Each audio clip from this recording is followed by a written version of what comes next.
በመስጂድ አልሐረም 200 ኪሎ ሜትር ርዝማኔ ያላቸው ቅንጡ ምንጣፎች መዘርጋታቸው ተሰማ።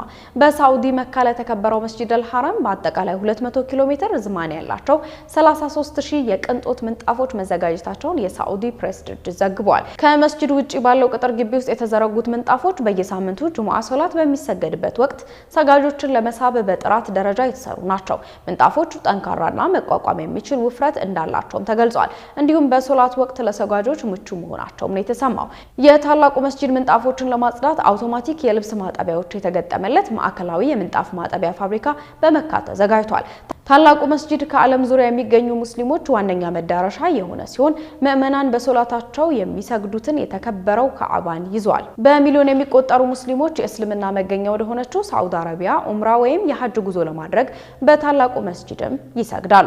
በዘንድሮ የረመዳን ወር ከዓለም ዙሪያ በርካታ ቁጥር ያላቸው ምዕመናኖች ኡምራ አድርገዋል።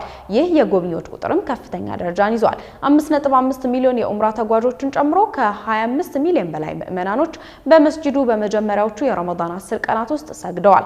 በወሩ መገባደጃ ላይ የሳዑዲ ባለስልጣናት ወደ መካ የሚጎርፉትን የሐጃጆችን ፍልሰት ለመቀበልና ስርዓቱን በቀላሉ እንዲፈጽሙ ለማድረግ ሁሉንም ሀብት በማሰባሰብ ዝግጅታቸውን አጠናቀዋል። ለዚህም 13000 የሚጠጉ ሰራተኞች በረመዳን ከፍተኛ ምዕመናን የሚያስተናግደውን ታላቁ መስጂድ አልሐረም ንጹህ ለማድረግ ሌት ተቀን ተሰማርተዋል። ሰራተኞቹ በቀን ለ24 ሰዓታት የሚገኙ ሲሆን በፈረቃ ተከፋፍለው እንደሚሰሩም ተነግሯል።